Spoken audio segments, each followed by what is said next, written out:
Hi, everyone. Let's see now. Put You know this. how last time you asked people to say where they're from? Yeah. Maybe today, when they say where they're from, they can say hello in their local language as well. Oh, that's be so nice. I'm not sure if I'll be able to pronounce all of it, but let's have a look. So, hi, everyone. Like anyone's streaming in, let's give everyone some time to settle in. But if you're already in the room with us, please open the chat, pop over, say hi. Like Debbie said, say hi in your native language if possible, and tell us where you're from. What time is it over there as well?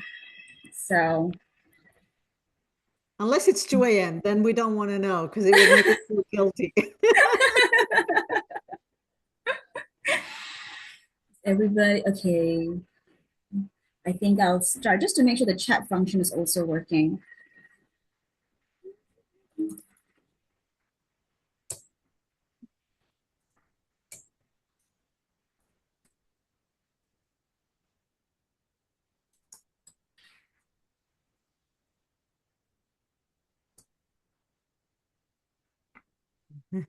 Oh, I forgot to put my time. It's 7 p.m. You need to change your settings to everyone. Oh, right. Okay. Gotcha. Now I can correct myself. Dobardan. Did I say it correctly, Anita? Hello, Lisa. Do you, Anita? Hi. 10 a.m. coffee time. Yes, actually, coffee time is almost any time. Unless. Hi, Deborah. Welcome. Hi everyone, so nice to see you. Hi, Inge, Netherlands. How do you say 9 hello a.m. in the United Kingdom?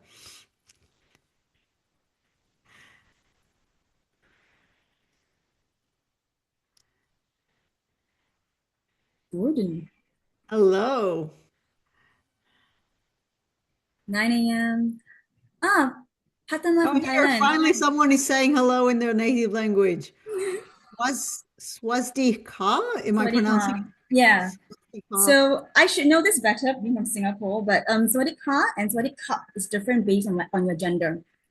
Oh, okay. So it's Yeah. hello to you or something. Yeah, so like if you're male or female Mm. depending, you say either or of them. Kind of like a Japanese thing also in a sense Bonjour, sometimes. Yeah. Carla. Comment ça va? Selamat.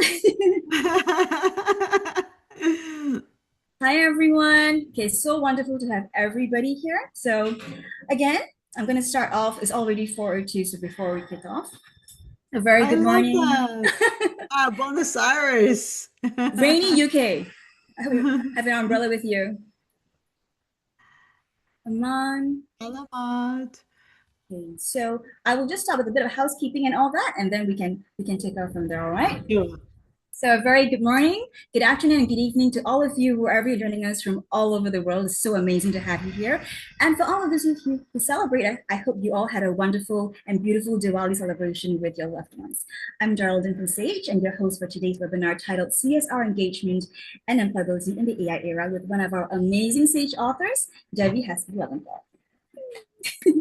This webinar is part of our What's on Sage Catalyst collection.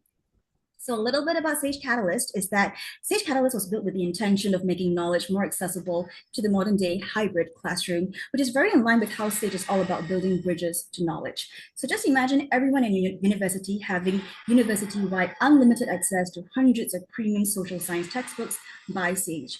Through Sage Catalyst, these titles are available to you anytime, anywhere, and on any device. The platform comes with many brilliant features, such as personalized learning experience and allowing 100% offline access, and many tons of other tools.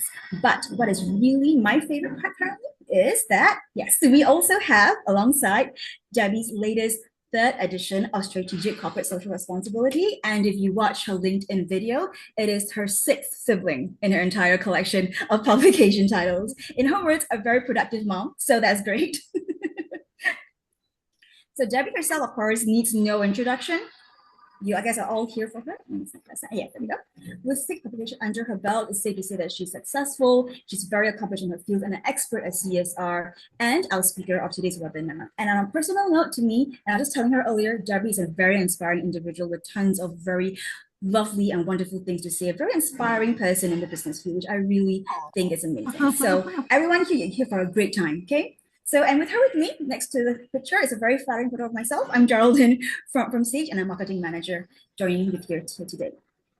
Okay, so before we kick off, I know you want to get this started with and telling this to stop, but please, before we start, I'm going to just go through some housekeeping rules really quickly, okay? So first off, this webinar is being recorded, so you receive an email with the link after this webinar is done. So if you need to leave earlier or so on, don't worry about it. You can definitely catch the recording later on another time. Secondly, is that this webinar is actually a conversation format one. So you can expect Debbie and I to have some kind of conversation now and then, especially with your questions. So as you probably are already aware, the chat is open for you to openly interact with each other, with Debbie and myself. And if you have any questions you want to drop to Debbie, please use the Q&A feature as much as possible, because sometimes in the chat feature, it can get drowned out amongst other chats. So please do put that in the Q&A, and you can also upvote other people's questions if you think the questions are a really good one. Okay, and what's the last one? And at the end of the webinar, please do fill out our post-webinar survey, and we'll pop over the webinar materials like Debbie's slides over to you after that is done.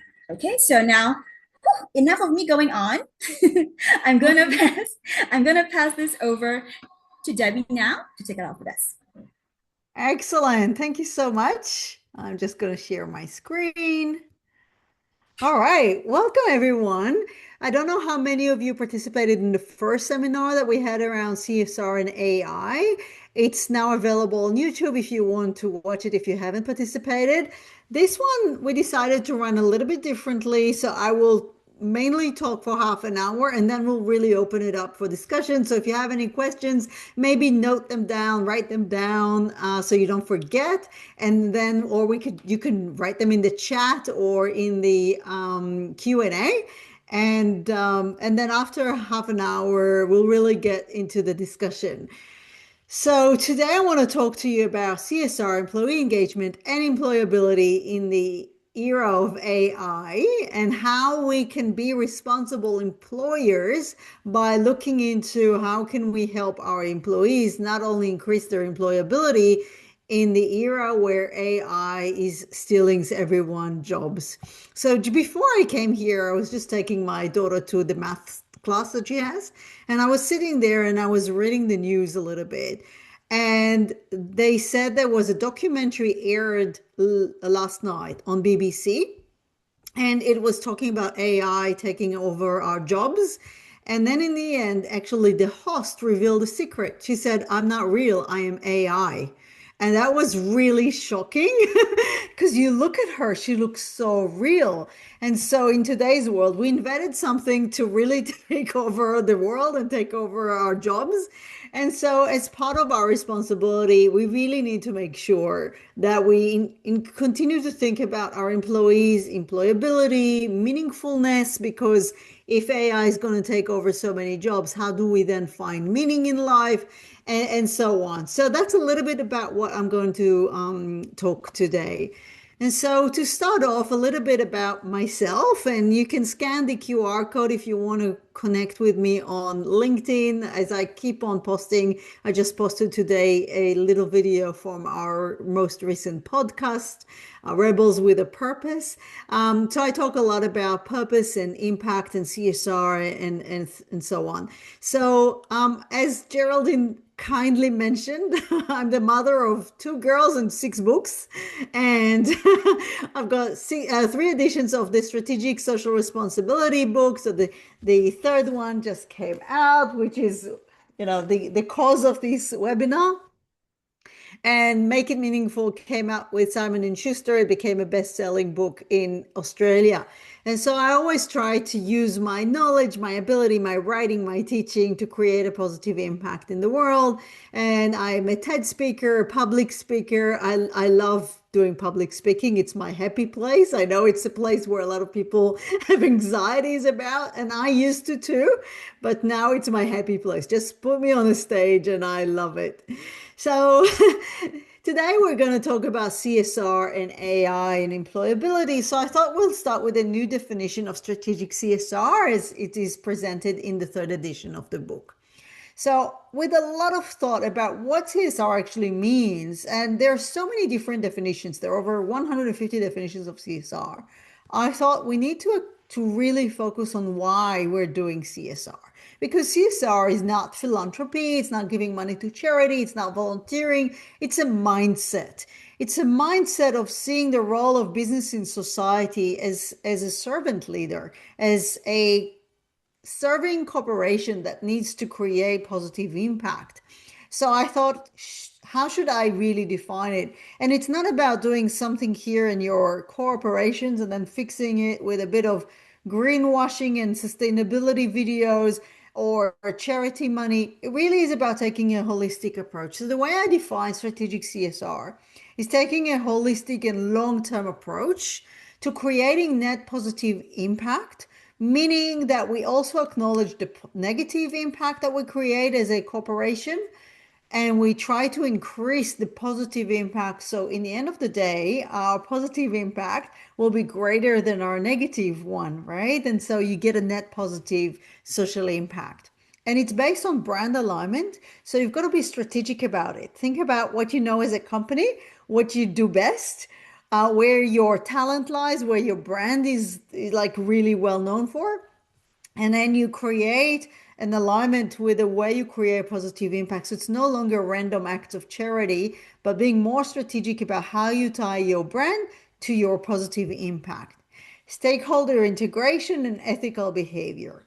And I put in bold stakeholder integration because it's part of what we're going to be talking about today. Here are the 6 aspects or the components of strategic CSR.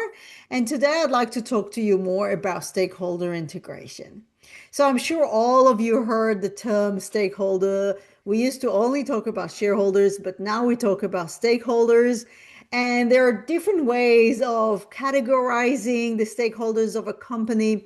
I use this one because I moved from the ones who are most internal to the company, the ones that actually operate within the headquarters, the offices, the factories, the ones that manufacture our products, deliver our services, the ones we cannot operate without, right? And they might have their unions or not.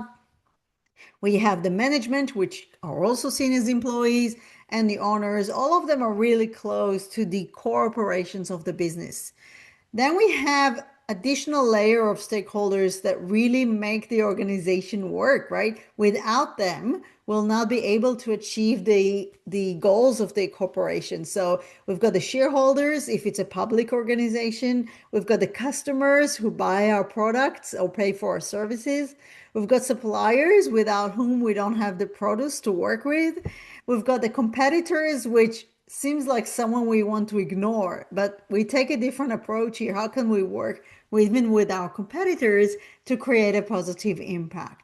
And then even more external stakeholder groups include the governments, the community, the environment, all of which are greatly affected by what the organization does and can also affect the company as well.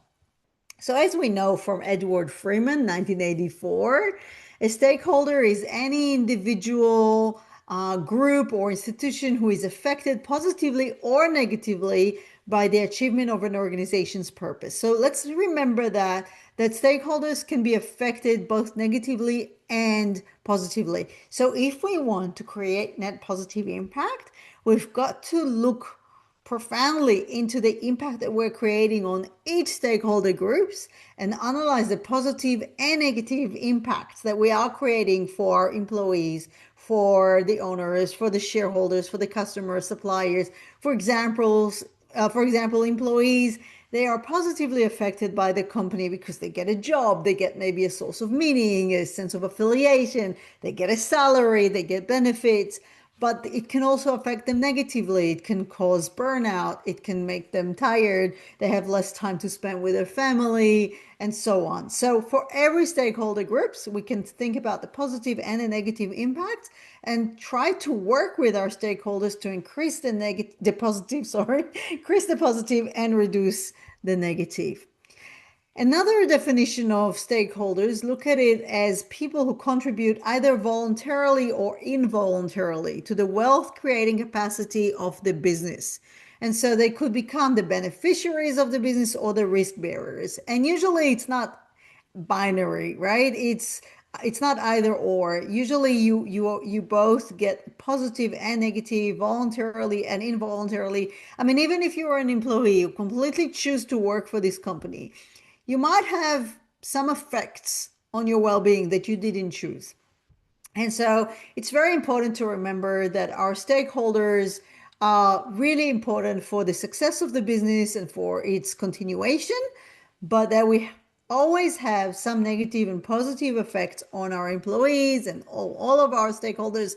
And we need to monitor this and measure it and then try to increase our net positive impact. So I want to take you into a different way of thinking. As I said, CSR is a mindset, and so is the way we work with our stakeholders. So if we say that CSR is about managing the expectations of all stakeholders, which some definitions do, oftentimes business say, well, how do we know which stakeholders to work with? We can't meet everyone's expectations. So what should we do? And so a lot of businesses for a really long time moved into stakeholder prioritization, meaning I'm going to look at all the stakeholders Debbie just showed us and think of these lists here, who are the most important for the business? Who are the ones affecting us most greatly? And this way we'll be able to prioritize those stakeholders and pay more attention to them, meet their expectations first, and so on. So this is the idea of the stakeholder prioritization. But what I want to offer you now is a different idea of stakeholder integration, because the idea of stakeholder integration does not see business as a zero-sum game with winners and losers, right? So if we think about prioritization, we think about who do we prioritize, so they will become the winners, and those who we do not prioritize will be the losers. So we want to make sure that we give enough attention to everyone. And so in the book, I showed you my book, so now I'll show you their book. In the book, Conscious Capitalism, it's a wonderful book. You can see by all the little flags that I put in here. Written by John Mackey and Raj Sisodia. John Mackey used to be the CEO of Whole Food Markets, if you are from the US, also from the UK. And it's a great, great book that changes everything we think about capitalism. And so they said business is not a zero-sum game. We can actually create opportunities for everyone to thrive. With mindfulness and with open-mindedness, we can really help everyone thrive through this business. So we create a win-win-win-win-win-win situation, right? So if you think about the 6 major stakeholder groups that are mentioned in this group, so the employees, or they call them team members. We've got the suppliers, we've got the customers, we've got the shareholders or the owners, we've got the community, and we've got the environment. So these are the 6 major stakeholder groups. And so our job as a business is to try using moral imagination and creative thinking to create opportunities for everyone to thrive. So we think about a successful business where employees are so happy that they provide wonderful service to the customers. The customers are so happy they keep on buying from this company. Shareholders make better return on investment. Then we can pay the suppliers higher premium for their produce, and we can continue to create a successful business, allowing us to create positive impact in the community and the natural environment. So you could really think about organizations that do that. And you might say, well, Debbie, this is really ideal. We don't think it's realistic. And then my answer will be, well, look at Patagonia. They've been doing it for 50 years. They've been creating this win-win-win situation, always thinking about everyone But as they say in Patagonia, the natural environment is our only shareholder. So they see the natural environment as the most important stakeholder and then everyone else, but they always create a win to the power of six scenarios with all their stakeholders. So when we think about stakeholder integration, we think maybe about how we talk to stakeholders, how we create meaningful conversations, understand what bothers them, what can we do as a business to address their needs and their concerns. But when we think about integration in CSR, we want to maybe consider some other aspects as well. So when I say stakeholder and every kind of other engagement in CSR, it has two aspects, right?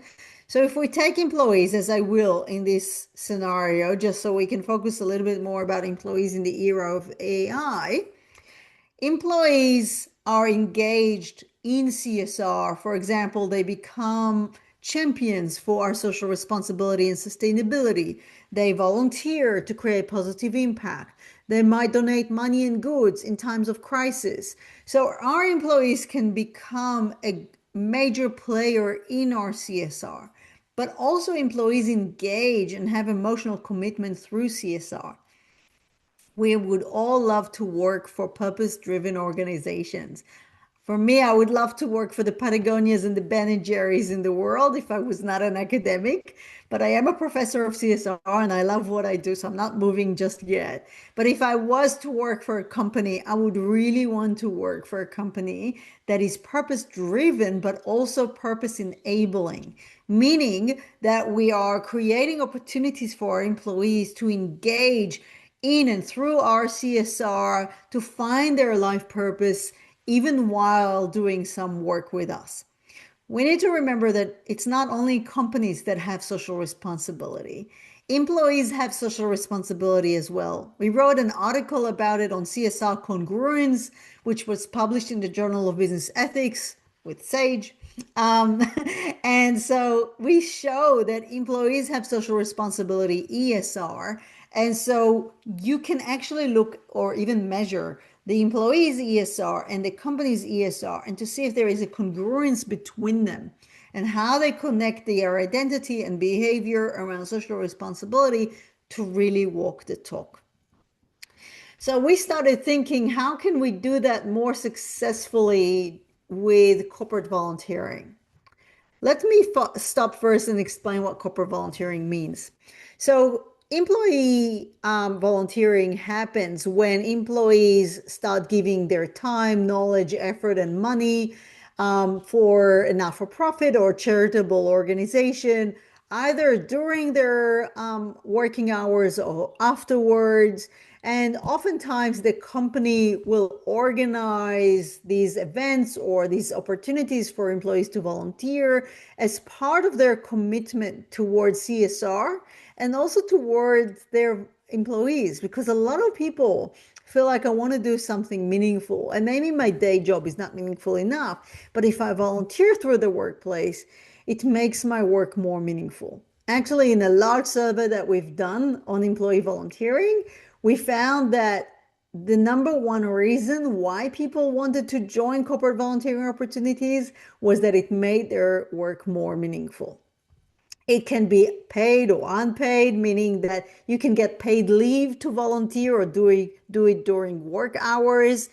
And there is a huge trend towards skill-based volunteering in which the employees use their skills and talents, the same ones that they use to fulfill their usual tasks and jobs, and they use it to give back to the community. And you can see why it will be more strategic in terms of brand alignment and doing something that's more effective for the community. And so we started thinking in the last few months about employability and how we can maybe utilize corporate volunteering to increase employability, especially, as I said, now in the era of AI. So you could see here, there's the QR code for the article we published recently in California Management Review, also with Sage. It's just, you guys are taking over the world.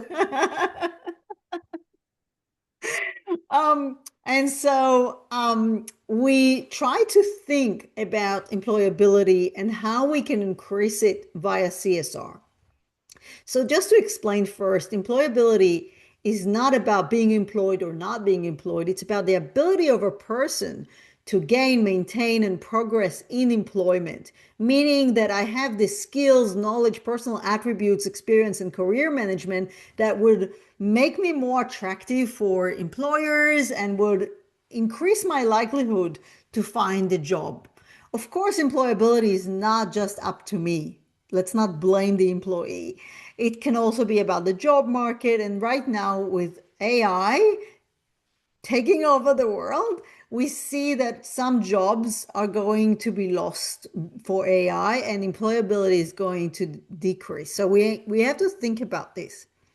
And so, in the era of AI, we need to think about how we adapt, collaborate with intelligent systems, and develop the human skills that allow us to work with AI and against AI. So, this comes from an HBR article that was published last year, saying that in order to survive the AI revolution, employees need to learn how to work with AI, meaning maybe they become AI developers and so on, or they need to work against AI, offer what AI cannot offer yet.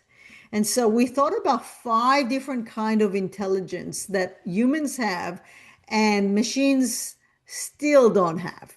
I don't know what will happen in 2 years, but right now, this is where we stand. So humans are still better in emotional intelligence than AI. I don't know about you, but every time I use ChatGPT, she talks like she's my friend. Oh, Debbie, that was a wonderful question, but it still feels so fake. I don't feel, and I know a lot of people actually use AI for psychological support, but you can feel the difference when you talk to your phone or when you talk to your friend. Your friend might hug you, they might cry with you, they might sit with you in your pain, hold your hand. And with all due respect to ChatGPT, she still can't do it. So that's EQ. We also have adaptive intelligence, meaning that we are seeing scenarios, we're seeing what's happening around us, and we are able to adapt still better than machines. We have machine learning and it is adapting quickly, but the ability to just be thrown into a jungle and be able to survive, if to take an extreme example, not that I've ever done it, but to be able to adapt in new situation with things that we've never done before, never learned about, is still something that's unique to humans. Again, everything I'm saying might be out of the window in 2 years, but for now, this is where we stand. Cultural intelligence. So we started this webinar by asking you all where you're from and saying hello in different cultures and different places, and the ability to connect with people from different cultures and understand and learn about different cultures is cultural intelligence. Then we have moral intelligence, which is really important. The ability to think about right and wrong, about our values, about compassion. There is a term that I love, and I used it before, called moral imagination, where we kind of try to imagine what would happen if we do A or if we do B, and what could be the consequences when we try to very quickly sometimes think about what is right and what is wrong. Let me tell you a short story that the first time ever that I was introduced to ChatGPT, it scared the hell out of me. And so I went to ChatGPT the next, after an hour that I just learned about it. And the first prompt that I have ever put was, is ChatGPT ethical? I don't know why, but it's like something that I wanted to ask. And then ChatGPT said, I am not human. I do not have ethics. I'm not ethical or unethical. And so I thought, okay, that's interesting. And then I wrote another prompt and I said, is using ChatGPT ethical? And so it started giving me some answers of how you can use ChatGPT ethically or not ethically. Yes, we can teach ChatGPT to understand about values and morality. It can even help us solve some ethical dilemmas like we spoke about in the last webinar that we have, but it still doesn't have a grasp of what it means to be a moral person. And so that's something that's still uniquely human. And then societal intelligence to understand how to behave in social situation, how to work with others, how to do politics and gain power, but also how to work with others to promote them, how to find purpose and enable others to find purpose. All of these are still intelligence that are uniquely human. And so the question is, can we use corporate volunteering to help our employees develop those intelligence to help them keep their jobs in the era of AI? And so we developed this framework, and I'm almost done. We developed this framework to help us understand how to do it. And so we use some ideas from service learning, which is how universities involve their students in volunteering and learning and reflection. And we said we need to use a similar framework for designing meaningful corporate volunteering. And firstly, by meaningful, I mean it has to be meaningful for the community. We have to really meet their needs, not just paint walls or plant trees that are meaningless, but to do things that are meaningful for the community, meaningful for the employees, and also helpful in increasing their employability. So we have to start by defining goals. What do we want to achieve with corporate volunteering? And I have so many not-for-profits telling me that they no longer want to work with corporations with their volunteers because so many times they got a phone call on Thursday saying, we want to bring 200 people on Monday, be ready for us and find something for them to do. And that is not a meaningful service because it doesn't really serve anyone. So you have to start by defining the goals of the not-for-profits, talk to them, understand that, define the roles for your employees, define the goals for the company, and what are the learning goals that you want to achieve. Then you design experiences that will help you achieve those goals and create or promote reflection among the employees. What have they learned? How do they take these skills to the next level? And perform evaluations. Did you achieve those goals? What can you change to be able to do that? So that's about it from me. I would love to hear what you think about CSR, engaging our employees in our CSR and sustainability, and can we do it to help them increase their employability in the era of AI? Over to you, Geraldine. Thank you. Thanks, Debbie, for the really, really enriching sharing. And as always, learning a lot from you.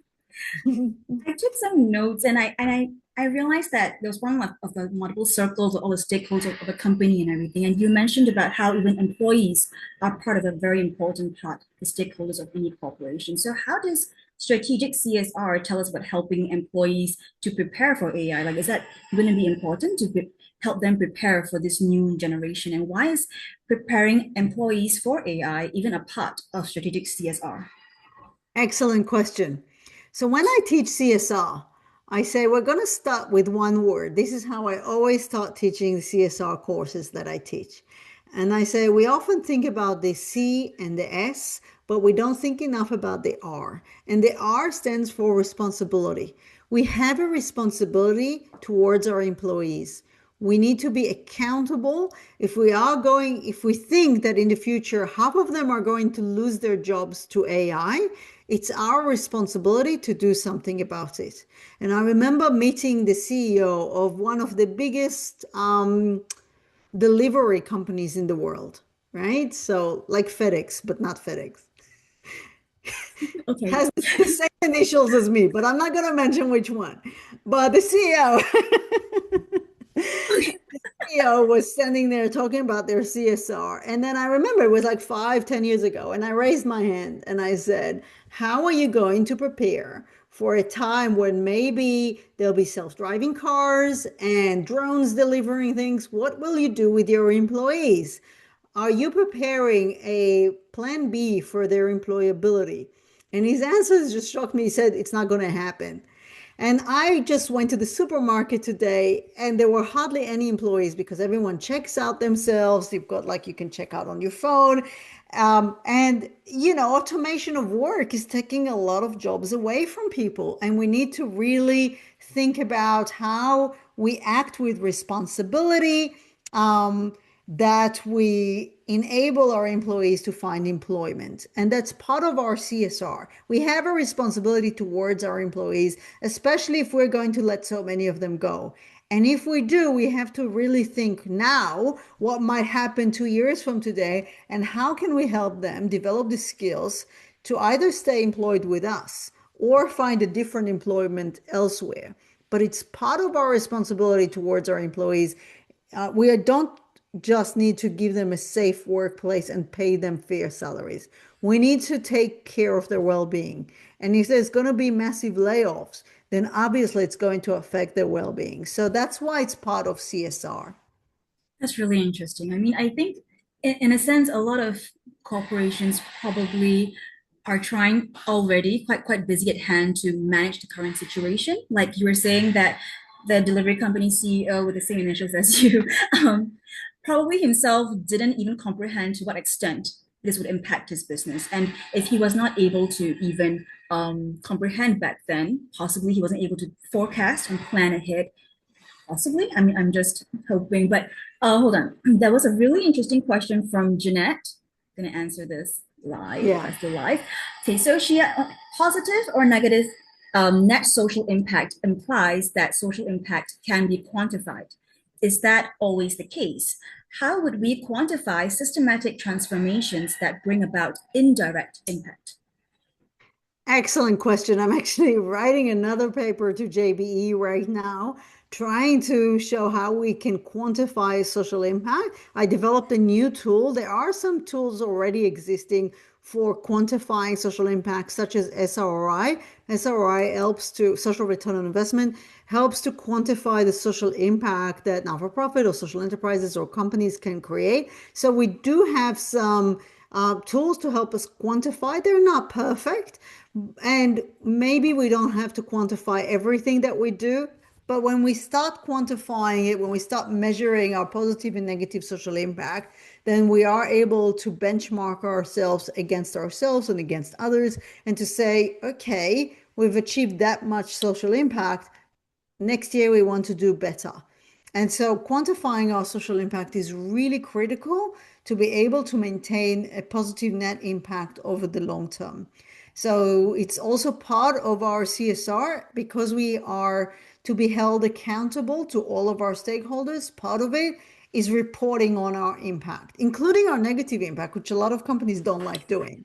But we do have some companies now reporting on the negative impact and what they're doing to fix it. Interesting. When companies report on the negative social impacts, what sort of impacts does it cost the company? Does Like, it cost the company? do they get like a bad reputation, and how can they manage that situation? So they think that they would, and the Okay. lawyers think that they would. But honestly, most companies like Patagonia who report on the negative impact are creating a level of trust that those who only show us a picture perfect don't get. So there was a KPMG survey a few years ago with readers of CSR reports asking them, what are you looking for? And so a lot of readers said, we want to understand more about what the companies does in sustainability and social impact, but they say we are always missing the negative part. They hardly ever talk about the negative outcome. And I can see why they don't want to expose themselves to any legal action and so on. But there was another interesting example that came from Puma. About 10 years ago, Puma, the outdoor sports apparel company, created a unique report where they actually measured all the negative impact that they had on the environment. They put a dollar value on it and they said, if you look at what we pay for to be sustainable, it's only like $5 million. But if we were to pay for all of our externalities, it would amount to $100 million. And so our job is to try and reduce the negative impact we have on the environment, even if we don't pay for it directly ourselves. And that was amazing. That was That's what a really everyone good, yeah. called, yeah, a game-changing CSR report. A year later, they backed out of it. So they only did it for 1 year, but it was amazing. People still talk about it today. You can still read about it in CSR books, including my own, Yeah, uh, how Puma really try to take a holistic approach to the CSR and measure their negative impact. it's really interesting. And it didn't Okay. backfire, by the way. It There were didn't, no then negative. why would they back? Okay, never mind. It's just gonna No, be, it we didn't have, backfire. You know when it backfires? When companies try to say we're perfect, when companies say we are so sustainable, look at us, look at how sustainable we are. That's when it starts to backfire. well, Jeanette has a very good, she's mentioning about Patagonia has faced accusations of long working hours and low wages in the supply chain and past controversies over animal welfare, which contradicts the company's ethical sourcing claims. From a stakeholder integration perspective, how should Patagonia have designed and what should have been done regarding its CSR? Wow. So Patagonia, look, it's not a perfect company. I don't know a perfect company. And we still have a problem. Even the companies, for example, like Tony Chocolonely's in Europe, that's a chocolate company that started off not to sell chocolate, but to end modern slavery in the chocolate industry. It's a really fascinating examples. And they used to have, actually, it's so funny because I'm going to teach CSR this weekend. And so I bought this for my students, but this is a Tony Chocolonely Oh, chocolate.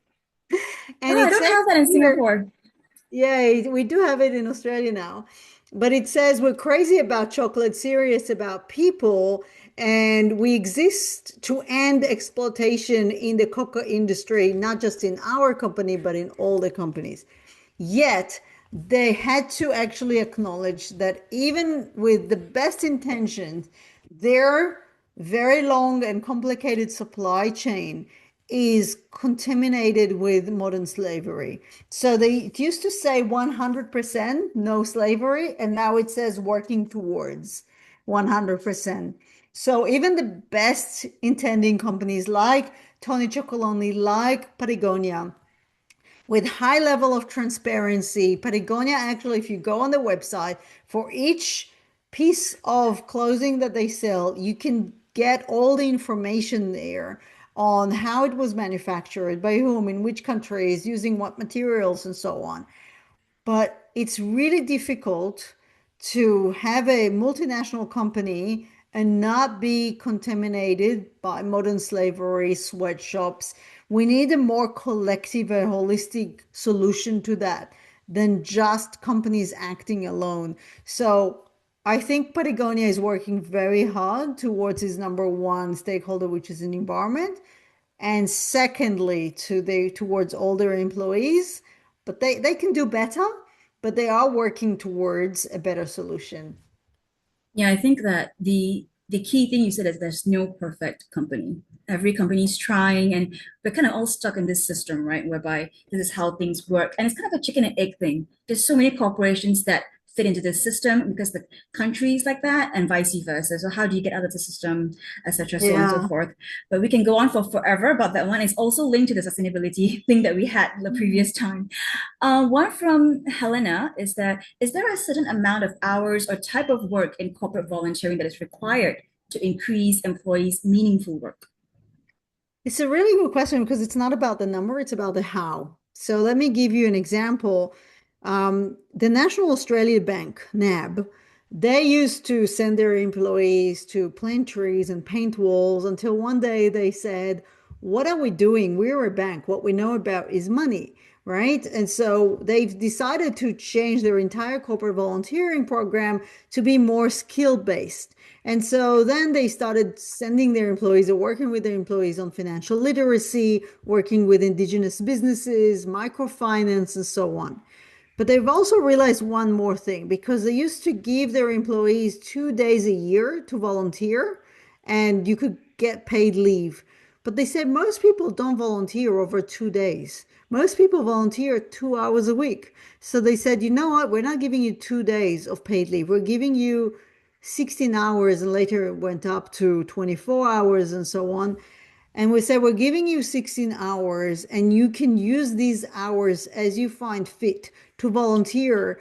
And for example, if you are volunteering to give financial advice to an indigenous business in Australia, you can take half an hour a week and do it during your working hours to connect with them on Zoom and help them do what they need to do. So it's a really good question. It's not a certain amount of hours, but can you offer these hours in a way that's meaningful for the organizations you work with and for your employees? Really good answer. There is no definite number. And you're right, actually. If nobody actually, well, rarely spends a full day volunteering. It's probably like 2 hours to do something, and then you're doing other stuff with your day, right? Totally makes sense. Yeah, exactly. Okay, I hope I pronounced your name correctly. You did give it. I'm so sorry. I can't pronounce this name, but just I'm wondering whether where the environment would fall under both definitions of CSR. So the environment is part of the stakeholders that we've mentioned. And the idea of the net positive impact is also the impact on the environment. So when we look at net positive impact, we look at net positive impact on each of the six stakeholder groups. And the environment is a major stakeholder because it's being so affected by so many businesses. And so for us to try and quantify the negative impact, like the example of Puma that I gave you, to quantify the negative impact that we have on the environment and trying to reduce it. So reduce carbon emission, reduce waste, reduce fossil fuel energy and so on, and we reduce that, that's to reduce the negative impact. But a lot of companies only focus on reducing negative impact. If you look at most sustainability reports, it's things like we're going to move towards zero carbon emissions, which is great, but that's reducing negative impact. What can you do to create meaningful contribution? How can you help rejuvenate the rainforest? What can you do to help protect biodiversity? So don't just think about how you minimize your own negative impact on the environment, but what can you do? How can you utilize the brand, the company, their employees to create long-lasting positive impact on the environment as well? I have a lovely one from Inge. I believe Inge is from Netherlands, if I remember correctly. He said that he's a great fan of your book, The Purpose-Driven University. So Oh, thank you. he's working at Netherlands University and involved in the strategy 2030 on creating positive societal impact. So the question is, how can your insights, broader than the stakeholders, apply to universities? They often are not corporations. Maybe even a more concrete question, do you apply your knowledge to your own university? Oh, wow, I love that. I love that. Okay, excellent question. My favorite today. So, not that I have favorites, everyone is great, but this was really like I love it. So yes, universities can do so much more. And this was my whole TED talk and my book, The Purpose-Driven University, because I was doing all this work around CSR. And then one day I asked myself, what if universities can also utilize who they are, what they know, their resources, their brand, their reputation to create a net positive impact in society? And what will it take? And how do we do that? And how do we shift from the focus on impact factors to social impact, and from how much our graduates make to the difference that they make? And so that really occupied me for a long time.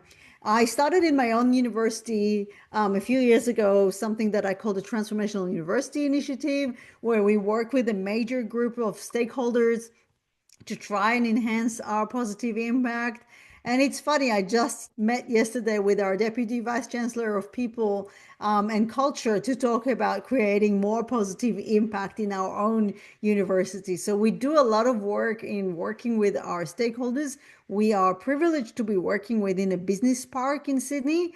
And so it's a great opportunity for us to keep on working with our corporate partners and others to create positive impact.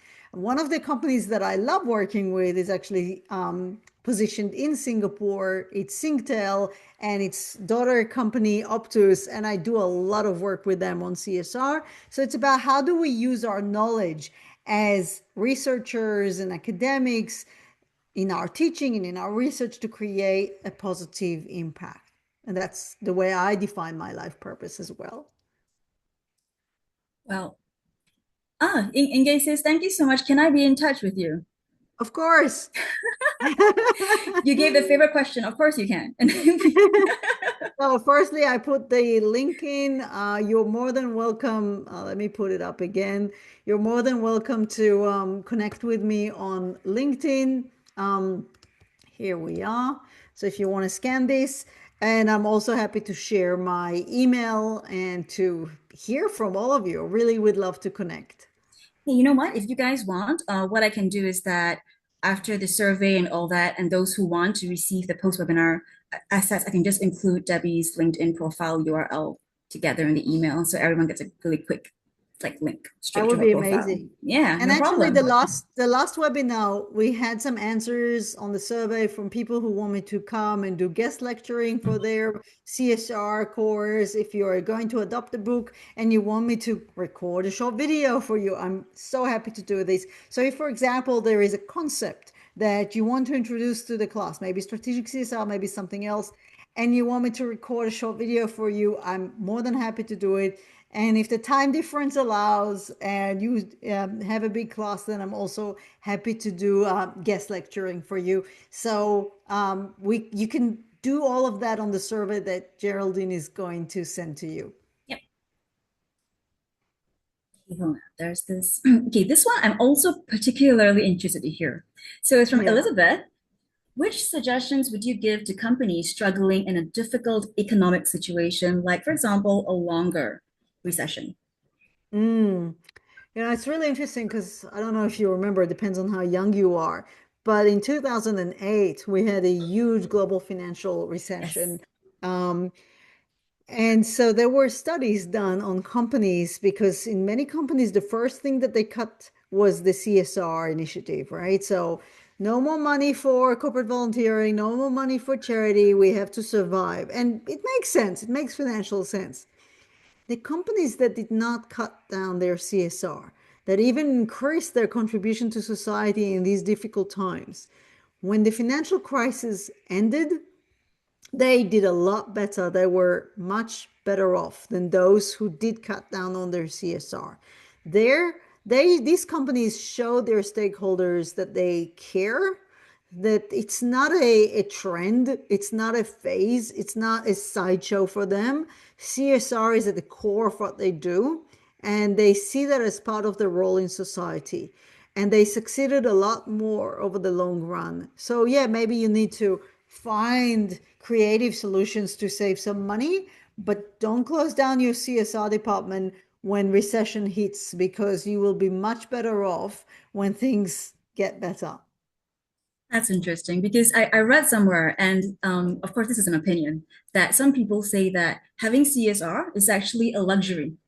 It's a luxury product. It's a good like add-on bonus sort of thing. But for you to say that companies that continue doing CSR during difficult times showed its value and continue to deliver even better later on, I think it's a Yeah. really good wake-up call to a lot of companies out I, there. yeah, I would say that breathing is a luxury.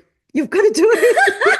It's not, it's not something. Let me just go back again and say CSR is not a report, it's not a department, it's not money for charity, it's not philanthropy.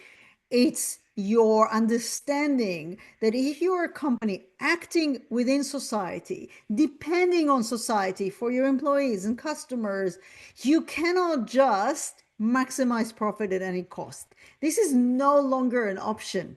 We've seen companies like Enron maximizing profits at any cost. The Milton Friedman idea that the only social responsibility is to maximize profit is dead.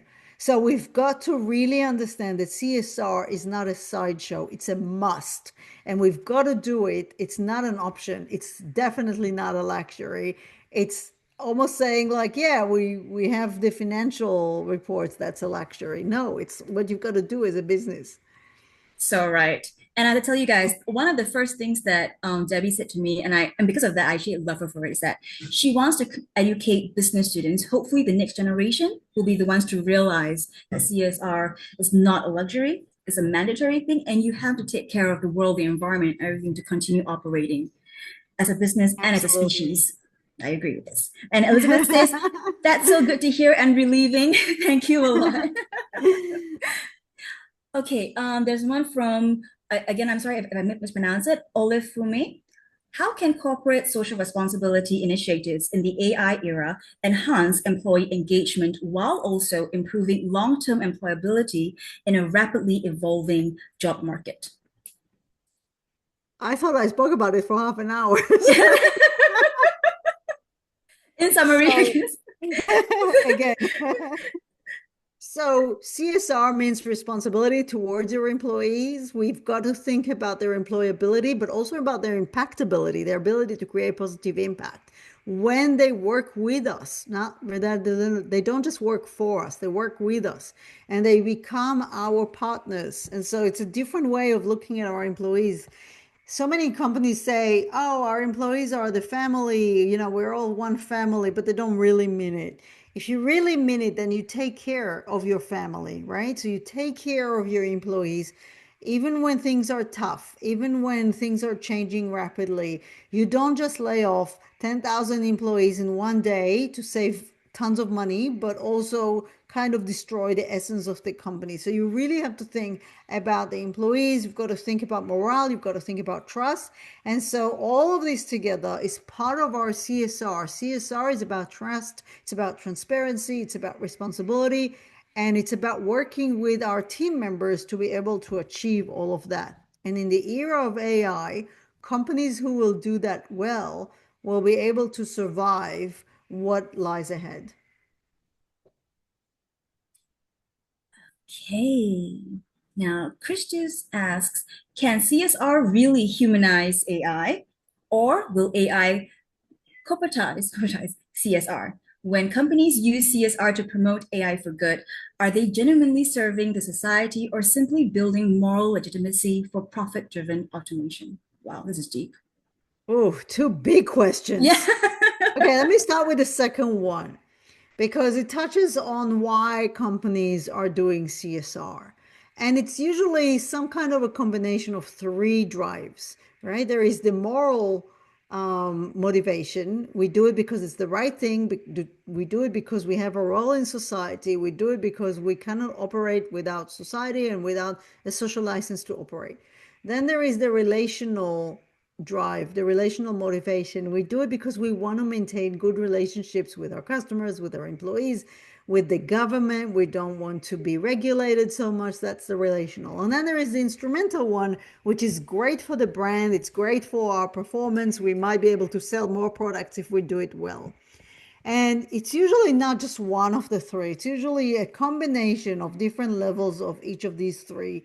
And companies that only have the instrumental motivation, would only do CSR to sell products, usually it backfires. It doesn't work for the long term. And if you look at some comments on companies telling us about their CSR, you will see some of the comments say, yes, but you're not doing this, you're not doing that. And so to be able to at least aim towards a holistic approach for CSR is critical to be able to say we're doing CSR, but we're not only doing it to serve ourselves, we do it to serve society. And that's really, really critical. Now, how will AI shape CSR in the future? I don't know. I spoke about it last time that we said that AI can change the way we enhance sustainability. It can be an important tool to be more ethical and moral and sustainable, but it also has a lot of risks and a lot of costs, not only to us, but to the environment as well. And so I think we need to really think about corporate social responsibility when using AI. Can we use AI responsibly? Can we use AI ethically? Can we use AI sustainably? And that is critical for us to move forward with AI and CSR at the same time. They don't have to contradict each other, they can complement each other, but it takes work to achieve that scenario. That's a really good point. I hope that that answers your question, Crystal. It's a very, really deep question, but thank you for asking that. I love this question. Okay, we have time for one more. Sure. And possibly what Debbie and I will do is that after we wrap things up, we can stick around a little bit more to answer remaining questions. But if you guys do need to drop off because of time and everything, do catch the recording later on, okay? So, but what I'll do is that, in the essence of time, before I continue other questions first, is that I do want to invite everyone to our third and final piece of our webinar series. This is happening on the 13th of November on Thursday. So this one will be around Beyond Good Intentions, rethinking corporate social impact. So this one is really interesting because this one basically, wait, hold on, my screen can you guys still hear me and everything good? Yes. Awesome. Okay. So what actually happens is that there we go. Debbie will be covering a newer, more relevant and strategic holistic approach to creating genuine social impact and ways of many companies unknowingly enable something called impact washing. I had no idea what was this before. Debbie actually educated me as well. And the net positive impact model is assessment tool and how to apply it to interesting case studies. So this will be a really interesting one. Don't miss it out. We have a final one in the CSR series with Debbie happening on the 13th of November at the same time. But I think for some of you guys, because of the daylight savings, might become 8 a.m. GMT instead, right? So you guys will get the invitation along with the post-webinar email as well.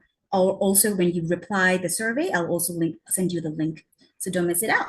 And of course, yeah, survey, get a copy of Debbie's webinar materials, and we'll send you the invite for the webinar. And do check out Debbie's latest corporate social responsibility title of third edition, her sixth sibling collection, to find out more about social impacts. Okay, so I'm going to stop sharing and I'm going to bounce back to the questions because we do have some really, really good ones. Okay, there's my screen. Okay, sorry, I'm just so Lara has one. I'll just say thank you and goodbye to those who have to leave. Thank you so much for your kind words. It was beautiful, and I hope to see you in the third one. But we can continue our Q&A. Thank um, you. Laura asks, how can we measure what employees learn from skills-based volunteering? And this is also in essence because you need to prove the value, right, to management that is something that works. So that's why we say with the model, you've got to start with goal setting.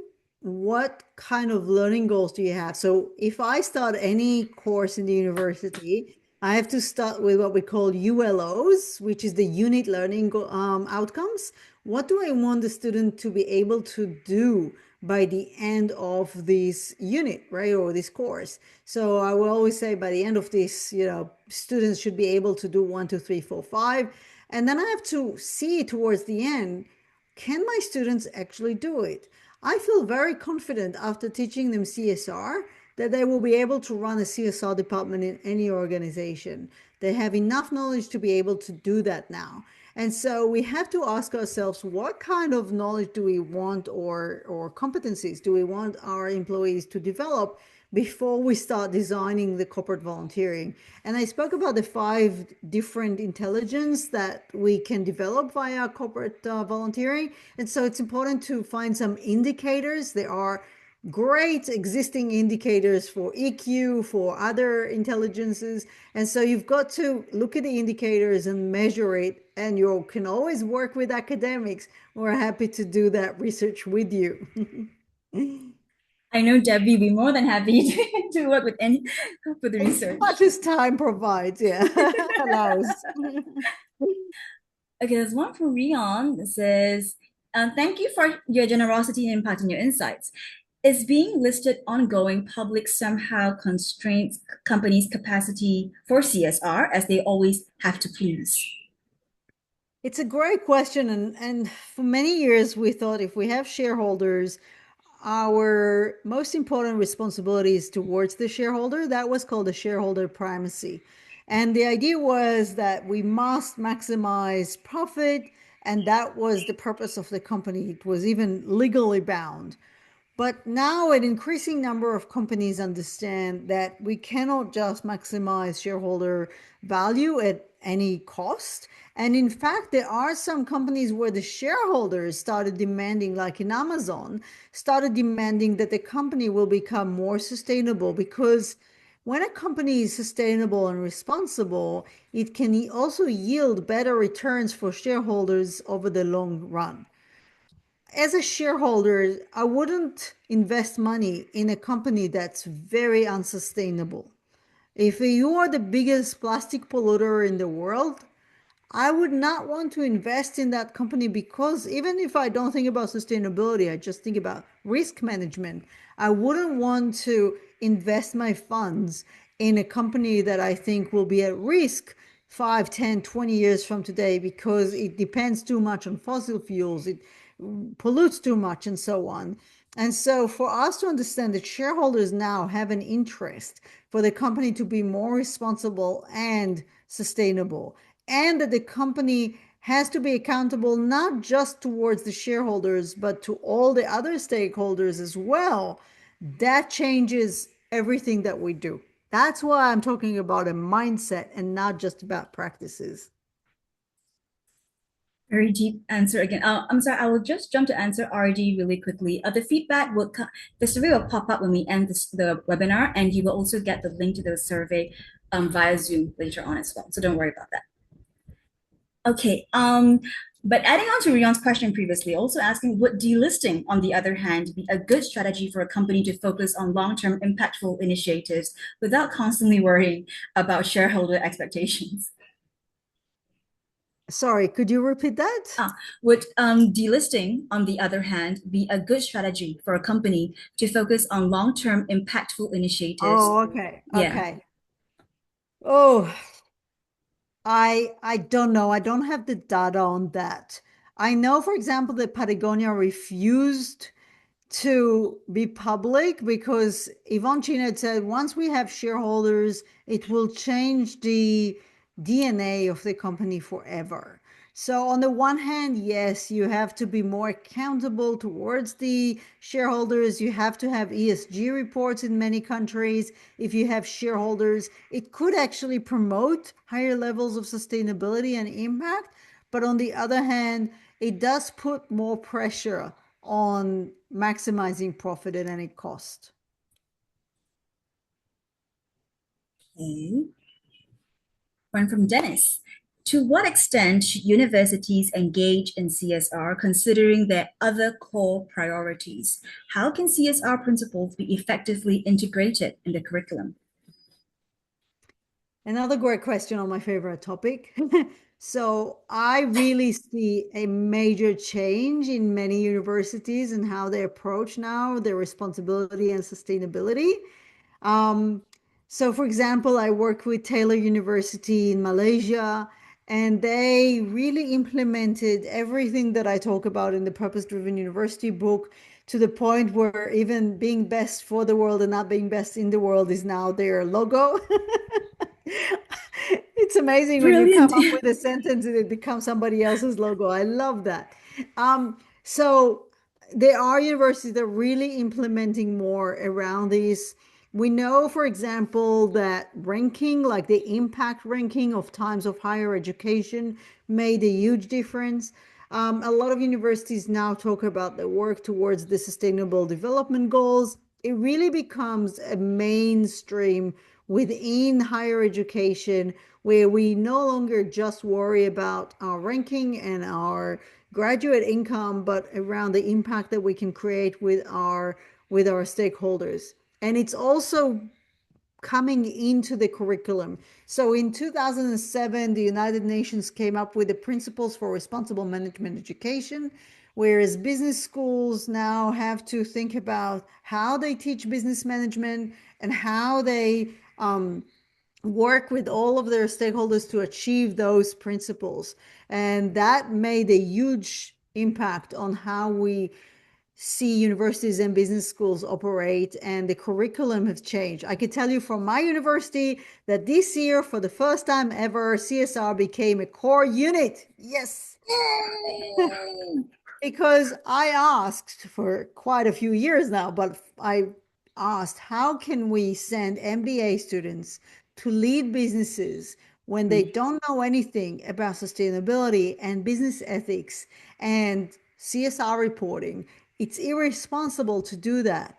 And you see an increasing number of business schools now have, some of them even have several. Like if you look at Copenhagen Business School, they have one mandatory course on CSR and one on sustainability and one on ethics. And so what I try to push into one course, they have several courses that are all mandatory in their MBA. And that's how the change, how deep the change is going. That's great. We're changing the world, one student at a time. I love that. That's our slogan now. Yes. Okay. One is from Ola from me. How can students navigate the increasing difficulty of securing volunteering roles, a problem exacerbated by AI integration? And what are the long-term implications for CSR when AI displaces human volunteers? Ooh, Another very you know deep what? question. I Yeah. haven't thought about that.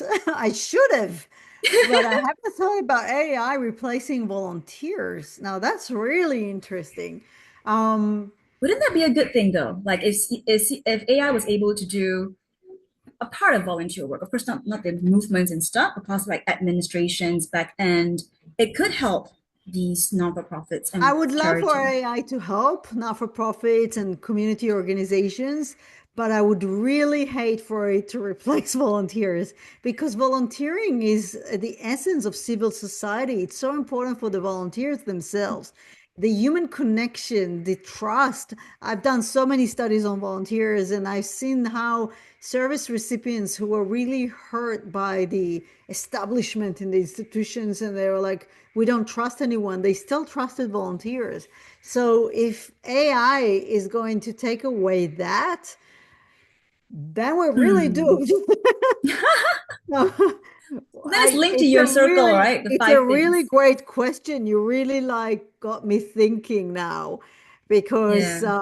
I kept thinking about employability, but we also coined the idea of volunteerability. We have some articles on volunteerability, and if AI is going to reduce volunteerability, that will be our biggest mistake as the human race. Yeah. I didn't see this either. Olive for me asked really good question. It's a really good question. Great Yeah, questions. yeah. Thank you.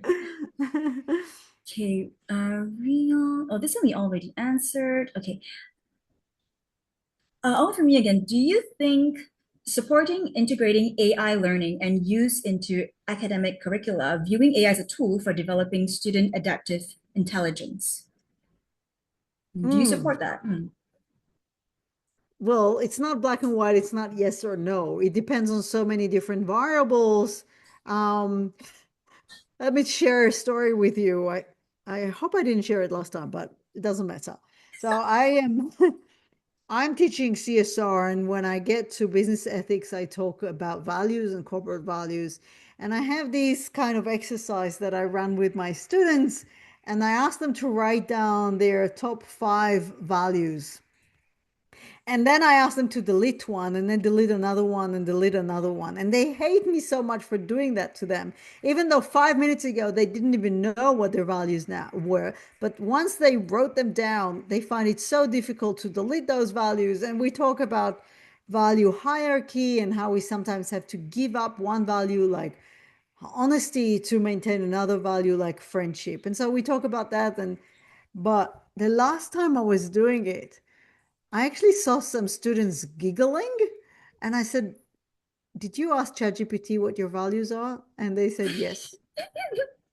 Like, oh my goodness, you can't even write down your own values. You need to ask Yes, ChatGPT for help. it is quite embarrassing sometimes, but I see other people search for. I did have one student. Now that was fascinating. I did have one student who firstly wrote his own 5 values, and then he Hmm. asked ChatGPT to give him his values just as a checkpoint.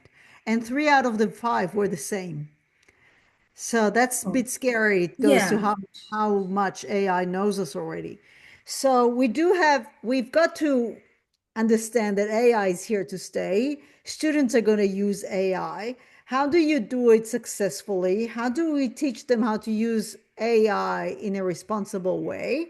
Can we help them, for example, create GPTs to help them develop their learning in a meaningful way? And how do we do that in a way that will not stop them from thinking, but actually enhance their thinking?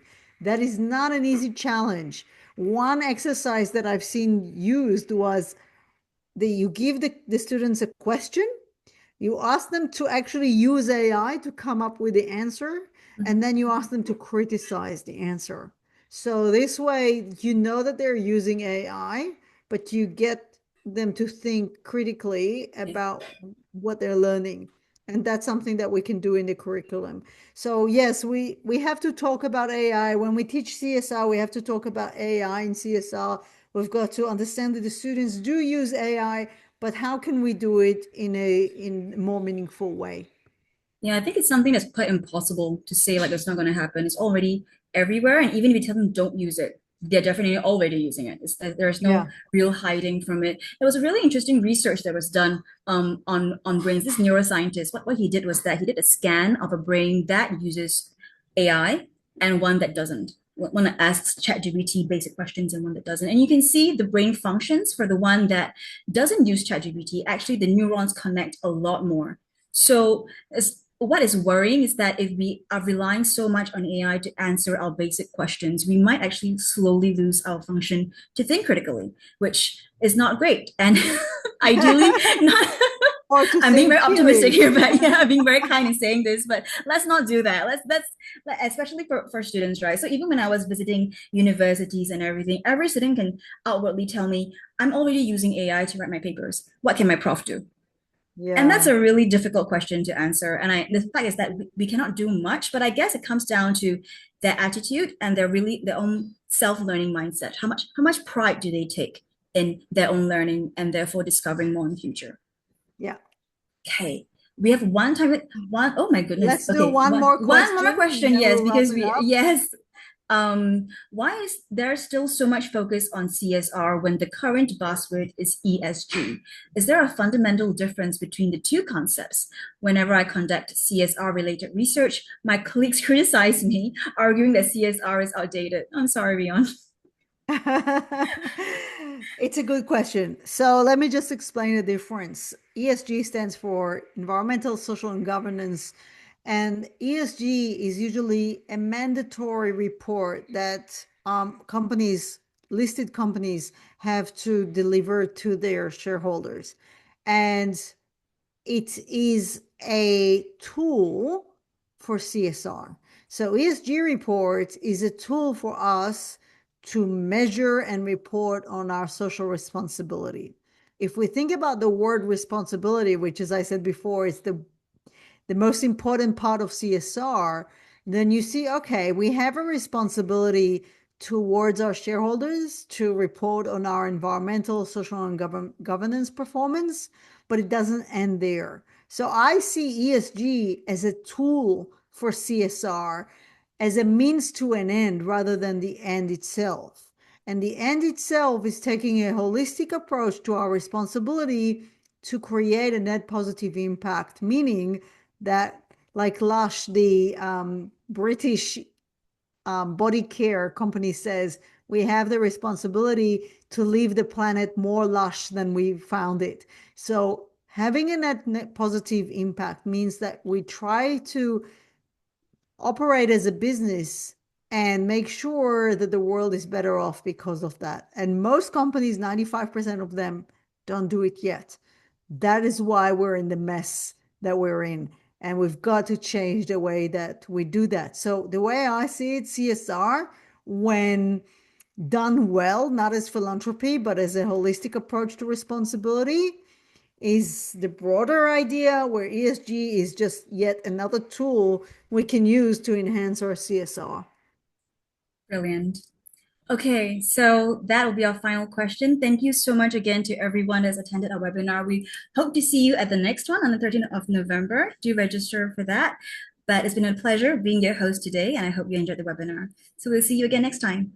I Take can't care. wait. Thanks. See you. Bye, guys.